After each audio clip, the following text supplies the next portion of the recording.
¿Qué tal, profesoras y profesores? Bienvenidos y bienvenidas a este episodio del podcast Educación Médica MX, donde vamos a hablar todo lo relacionado a la medicina familiar. Como ustedes saben, profesores y profesoras, en los últimos años se ha visto una disminución en las personas interesadas en cursar la especialidad de medicina familiar. Y por eso decidí invitar a mi amigo Carlos Elizondo Omaña. Él es médico familiar con muchos años de experiencia en la docencia y vamos a descubrir todos los aspectos relacionados a este fenómeno. Bienvenido, Carlos. Buenos días a todos y a todas. Vamos a empezar, Carlos. En el mundo de la medicina familiar, yo creo que todavía en el ambiente médico hay un desconocimiento de cuál es el campo de acción de la medicina familiar, porque no nada más es dar consulta. Sí, bueno, la realidad es que la medicina familiar hasta cierto punto permanece incomprendida, por decirlo de alguna manera. Desde nuestra formación de pregrado tenemos muy poca exposición a lo que realmente es la medicina familiar. Entonces eso genera un vacío, ¿no?, en el conocimiento de los alcances que puede tener la medicina familiar, ¿no? Entonces, la medicina familiar tiene sus fundamentos filosóficos, por decirlo de alguna manera. Seguramente han escuchado hablar de la Carta de Ottawa, de la Alma Ata, donde establecieron lo de la atención primaria en salud y el enfoque preventivo que debe de tener la medicina, ¿no? Entonces, esa es parte del enfoque que tenemos que tener. Y en el sistema de salud que tenemos, piramidal, donde la medicina familiar forma el primer nivel de atención, pues atendemos hasta un 85% o resolvemos hasta un 85% de pues, las demandas de salud que tienen nuestros pacientes.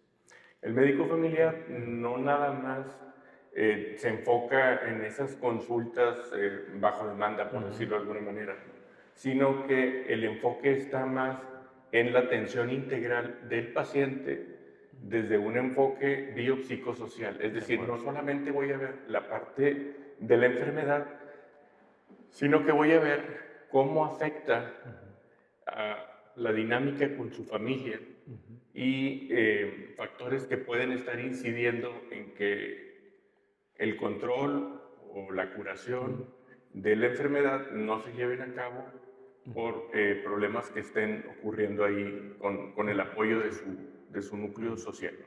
Entonces, esa es parte del enfoque. Bien, entonces con este enfoque considero yo que deben de desarrollar ciertas competencias profesionales estos médicos familiares para poder desempeñarse y con calidad en esas tareas que dices desde el enfoque preventivo, desde ver el enfoque biopsicosocial y además de integrarse con los otros niveles de atención. ¿Cuáles serían las competencias? Lo que acabas de señalar es muy pertinente. Nosotros, una de nuestras competencias sería funcionar como integradores de las otras especialidades, porque regularmente vemos pacientes con pluripatología, ¿no? Tenemos pacientes diabéticos que tienen hipertensión, que tienen insuficiencia cardíaca congestiva, que a lo mejor tienen ansiedad, depresión, los ve el psiquiatra, los ve medicina interna, etcétera, ¿no? Entonces, nosotros tenemos que encargarnos de integrar todo ese proceso de atención y esa sería una de nuestras competencias, integrarlo, ¿no? Ese enfoque integral. El enfoque es preventivo también, el enfoque es a largo plazo, o sea, es la atención continua del paciente que va a transitar por diferentes etapas de su ciclo de vida personal y de su ciclo de vida familiar. Entonces, eso también es importante, actuar como un gestor de recursos. Esa es otra competencia que tenemos. Entonces, si nos ponemos a pensarlo, aquí en medicina familiar, vamos a entrecomillarlo, quizá está un poquito limitado, al menos de forma institucional, todo lo que podemos pedir. Entonces, hacemos las derivaciones a los especialistas pertinentes para que se lleven a cabo los estudios. Déjame entender eso. Entonces dices que como médico familiar, dependiendo de la institución donde trabajas, puede haber estudios diagnósticos que no están disponibles en ese nivel de atención y tú tienes que referir a otro nivel para que tengan acceso a esos estudios especializados. Es correcto. Y esa sería otra de esas competencias, desarrollar el juicio clínico apropiado para llevar a cabo de forma eficiente el proceso de referencia y contrarreferencia, ¿no? Me llamó mucho la atención esta parte que dices que el médico familiar tiene la competencia de acompañar a las personas en diferentes etapas de la vida. Eso está muy interesante. Ese es, digamos que sería pues uno de los pilares, ¿no? Que tiene la medicina familiar, la atención continua de nuestro paciente que pues, va a transitar en diferentes etapas, ¿no? Aquí no es raro, sobre todo cuando ya tenemos tiempo, por ejemplo, en la institución, y que tienes un tiempo en tu consultorio que tienes asignado. Te toca ver, por ejemplo, a la paciente embarazada, luego te toca ver cuando se alivió y te trae el niño control de niño sano, y luego ya tienes al niño que está en edad escolar, y pues si sigues donde mismo lo vas a seguir viendo, ¿no? Hasta que sea adulto mayor. Hasta que sea adulto mayor si la vida nos alcanza. Sí, ¿verdad? En este caso, me llama la atención que todas esas competencias que nos acabas de decir, los médicos familiares las ejecutan a veces hasta en tiempo recortado, ¿no? Bueno, esa es una realidad. Nuestro sistema de salud desafortunadamente está saturado, lo cual hace que tengamos, digamos que tiempo de consulta limitado, dependiendo a veces, pues está entre 10 y 15 minutos la consulta, pero pues aquí la ventaja que tenemos es que podemos verlo continuamente. Entonces, a lo mejor hoy te vi 15 minutos, te voy a ver en un mes y te voy a ver 15 minutos más, y así a lo largo del tiempo, y pues eso nos da oportunidad de conocer a nuestro paciente y de conocer a la familia de nuestro paciente. Sí, entonces digamos que hablando de un ejemplo de cómo el médico familiar puede ejecutar todas sus competencias en un tiempo limitado, pero también hay otros entornos donde no hay ese limitante de tiempo y ahí fluyes con más información, ¿no? Claro, si ejercerlo como medicina privada, pues te quitas esa barrera del tiempo, ¿no? Ya tú decides cómo es el proceso de atención. Sin embargo, aquí una de las barreras principales que desde mi experiencia, mi perspectiva ocurre, es que los pacientes o las personas solo buscan atención médica bajo demanda. Entonces, voy cuando estoy enfermo y no están buscando establecer un plan a largo plazo. Bueno, voy a ir y que el doctor me diga qué vacunas me tengo que poner, y voy a ir y que me hagan mi chequeo anual, mis detecciones anuales de lo que corresponda. Pero eso también lo hace el médico familiar. Eso también lo hacemos nosotros, ¿no? Entonces, nos toca hacer todas esas detecciones en función de grupos de edad. Yo creo que también, ahorita que acabas de decir, me vino a la mente de que tal vez algunas personas, que ya no estamos hablando del ámbito de medicina, no saben que pueden venirse a hacer un chequeo anual con su médico familiar, hablando de su clínica de adscripción o en su centro de salud.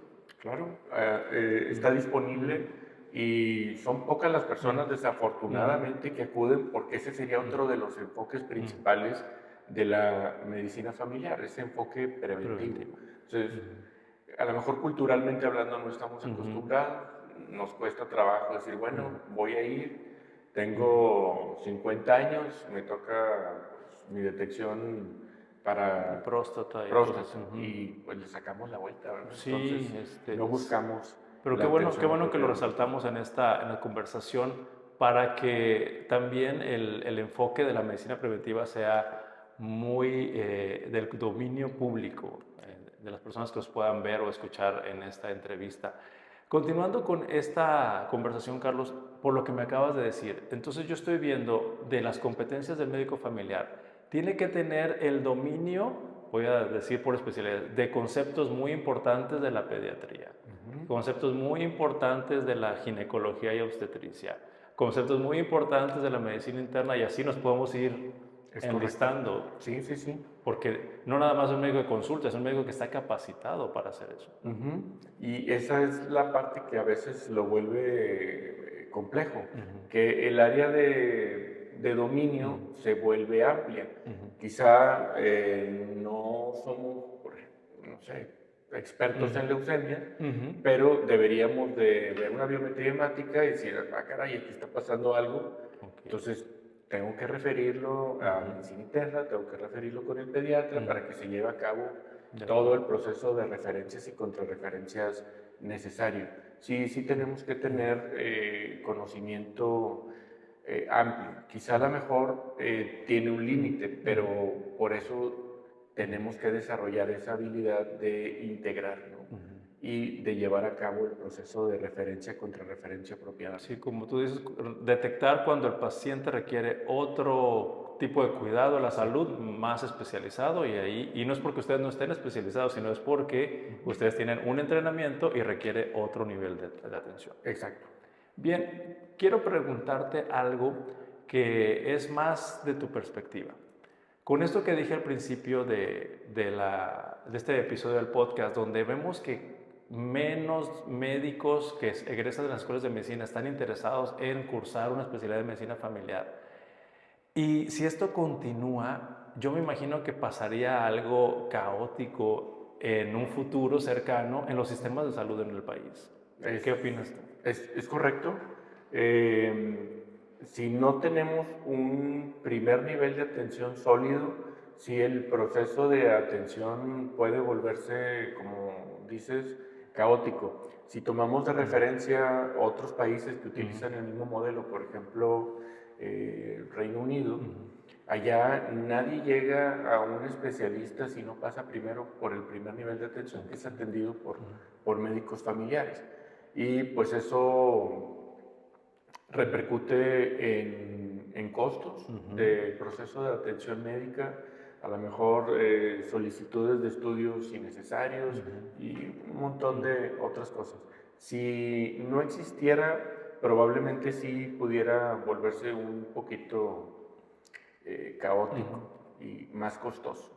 Sí, definitivamente. Y yo inclusive me podría atrever a decir, eso lo voy a decir yo, no lo vas a decir tú, que si no hay esas personas, como lo acabamos de describir, entrenadas en medicina familiar para que tengan este enfoque integral, con conocimientos sólidos de diferentes áreas de la salud, y ponen a personas que no dominan eso a atender el primer nivel de atención, pues tal vez sea diferente, ¿no?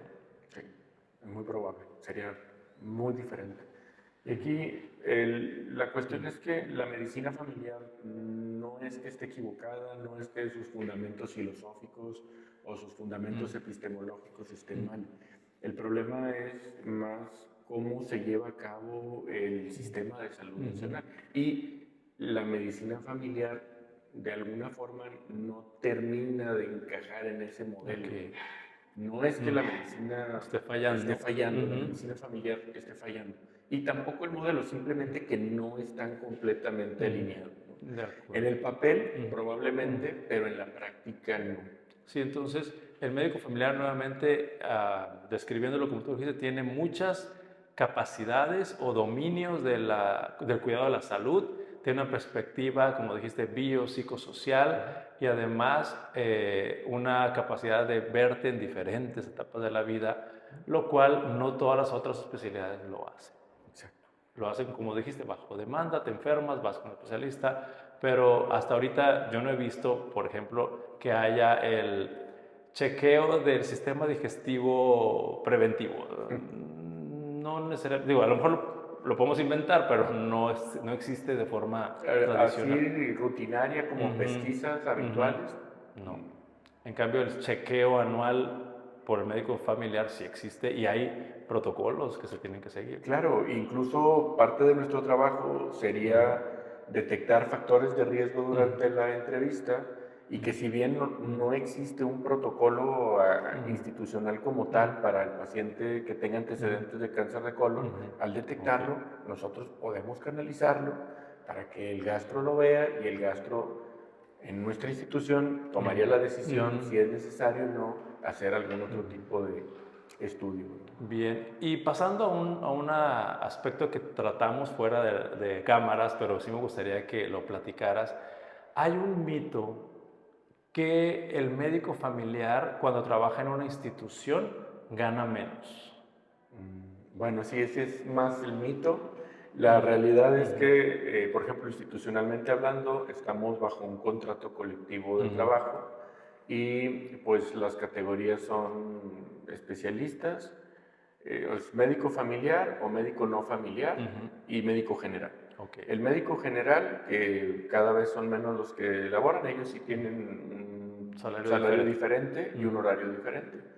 Y el médico familiar y el médico especialista, salarialmente es igual. A lo mejor puede variar en función de la antigüedad, ¿no? Antigüedad, sí, horario o turno, cosas así, ¿o no? no, ni el turno repercute porque se supone que los turnos están homologados para que todos completemos la misma carga en horas semanales o quincenales, como lo quieras ver, pero al final el salario es el mismo. Quizá la carga laboral pueda variar, las consultas en medicina familiar, el espacio que tienen es más reducido y con las otras especialidades es un poquito más amplio.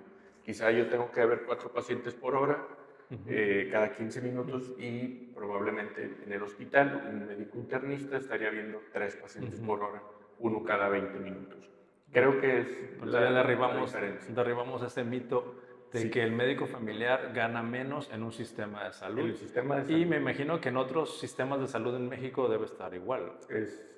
Bueno, no conozco a nivel de Secretaría de Salud. El ISSSTE creo que es más o menos la misma condición que el IMSS. Y en los nuevos que están abriendo del IMSS Bienestar y todo eso, creo que es lo mismo. Sucede igual. Sí. Muy bien, pues ahora me gustaría, Carlos, que para terminar esta entrevista, que nos dirigieras un mensaje a todos esos médicos y médicas que están terminando su servicio social o que ya presentaron en el examen nacional de residencias y por alguna razón no fueron seleccionados. ¿Qué deben de saber de la medicina familiar para considerarla como especialidad? Bueno, es importante tener en cuenta que si lo que buscas es ejercer una medicina con un enfoque preventivo, humanista, que tome en cuenta los factores sociales y familiares del paciente, con un enfoque ético fuerte, pues la medicina familiar es esa especialidad, ¿no? Aquí institucionalmente hablando, pues hay trabajo, hay chamba y el salario es competitivo, hay que señalarlo. Entonces, desde esa perspectiva no hay mayor problema. Y pues hay que irnos quitando también un poquito la barrera esa de que la medicina familiar, como si con respecto a otras especialidades careciera de prestigio o fuera menos.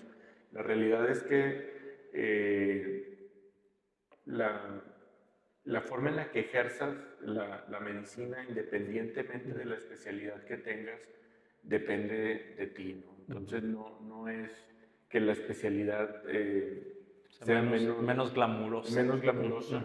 Eso es como tú lo quieras o te quieras sentir. La verdad es que yo tengo justamente este 28 de febrero pasado, que cumplí 20 años de que egresé. O sea, tengo 20 años ya como trabajador activo y creo que las satisfacciones han sido grandes. He tenido la oportunidad, aparte, o tendrían ustedes también la oportunidad de desarrollarse en múltiples campos. Está la parte clínica, está la parte administrativa, está la parte de docencia, está la investigación también. O sea, es una especialidad amplia, pero pues hay que quitarse esas telarañas, ¿no? De que a lo mejor es mi última opción, yo no quiero. Creo que es una excelente alternativa. Yo no me he arrepentido hasta el momento, me ha permitido tener un desarrollo profesional satisfactorio. La realidad es que sí. Tengo, aparte de ser aquí médico en el instituto, he trabajado también en instituciones de educación privada como profesor. Actualmente estoy como profesor de la residencia de medicina familiar y pues he participado en múltiples tesis y foros. Entonces hay oportunidades, es una excelente oportunidad para desarrollo profesional y también para el desarrollo personal. Pues muchas gracias, Carlos, por esta entrevista. Y estimados profesores y profesoras, si ustedes conocen a alguien que puede verse beneficiado con la información compartida en este episodio, por favor compártanlo, y también nos encantaría mucho leer tus comentarios. Nos vemos en el próximo episodio del podcast Educación Médica MX.